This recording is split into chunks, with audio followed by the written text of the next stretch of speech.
TDAH, qu'est-ce que c'est? Donc, c'est le trouble du déficit de l'attention avec ou sans hyperactivité. Donc, c'est un trouble qui est neurologique. Donc, c'est un trouble qui se passe au niveau du cerveau. Donc, les symptômes ne se contrôlent pas. Si on prend juste le TDA, donc le trouble de l'attention, donc ça veut dire en gros que c'est un déficit de l'attention, c'est de l'inattention et ça vient avec ou sans hyperactivité. Donc, c'est vraiment deux troubles différents, le TDA et l'hyperactivité, qui sont pas nécessairement ensemble, mais on les met ensemble souvent parce qu'ils viennent de la même portion du cerveau qu'on appelle l'aire préfrontale de l'inattention qui regroupe évidemment tous les moments on n'est pas capable de porter attention. On a beaucoup de misère à porter attention aux détails quand on a un TDAH ou un TDA. On fait souvent des fautes, des tours de riz ou de rapidité parce on s'est pas arrêté pour réviser. On a beaucoup de misère en général à soutenir notre attention dans un travail ou dans un jeu même qui ne nous intéresse pas.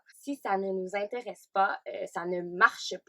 Et souvent, ça vient aussi la même chose un peu pour quand on a une conversation qui ne nous intéresse pas, peu importe avec qui, on peut se faire souvent reprocher de pas écouter, de pas suivre qu'est-ce que l'autre personne dit. Quelquefois, c'est même pas parce que ça ne nous intéresse pas, ça peut être aussi parce que là-bas, il y avait ah oui, il y a une trottinette électrique qui s'en va par là-bas, ça m'intéresse. Et là, tu viens de perdre le 2 tiers de la conversation que tu avais avec l'autre personne. Et l'autre personne, souvent, va te dire excuse, mais est-ce que tu m'écoutes? Ensuite, s'organiser, ça peut être quelque chose d'assez complexe quand on manque d'attention parce qu'on a toujours peur d'oublier des choses. Par exemple, moi, je me surorganise, j'ai 4 agendas, 1000 mémos et j'arrive quand même à oublier des rendez-vous parce que une fois que quelqu'un me dit il y a un rendez-vous là, si je ne l'écris pas et que je n'ai pas de rappel, le rendez-vous disparaît complètement de mon cerveau. Un autre des grands classiques du TDA, c'est qu'on perd tout le temps, n'importe où, à n'importe quel moment. Chez nous, c'est un running gag. Mon sel, mes clés, mon portefeuille, mon ordinateur, peu importe, j'ai beau essayer, je les cherche tout le temps et les gens viennent toujours me ramener mes choses. Hey, m'excuse, t'as oublié ta tasse de café ce matin sur mon truc. Et dans ma tête, j'oublie complètement qu'il existe.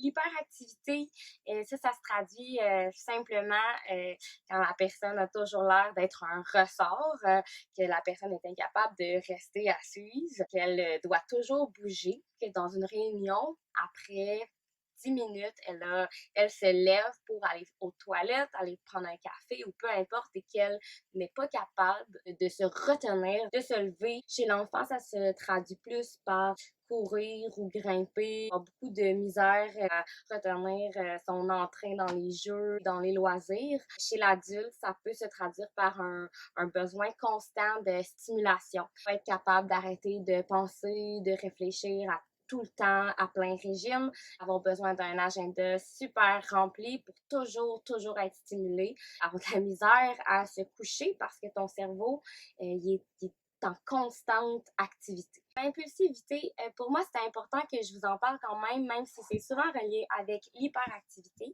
Il y a quand même des différences. Par exemple, l'impulsivité, c'est les personnes avec TDAH, ils parlent trop. Ils ont de la misère à attendre la fin de la question avant de répondre parce que le petit filtre, il fait pas sa job. Il est pas capable d'attendre que la question soit finie ou soit d'attendre son tour.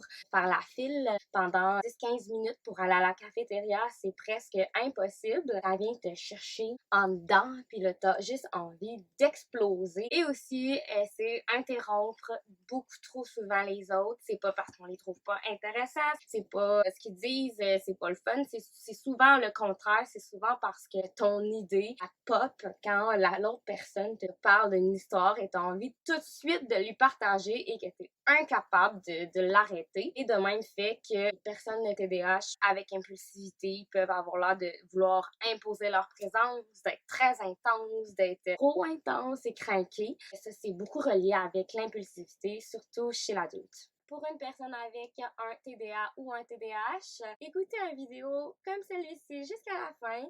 ou écouter quelqu'un parler longtemps avec tout plein de stimuli, un peu comme ça ici. C'est une des choses les plus difficiles à faire dans sa vie.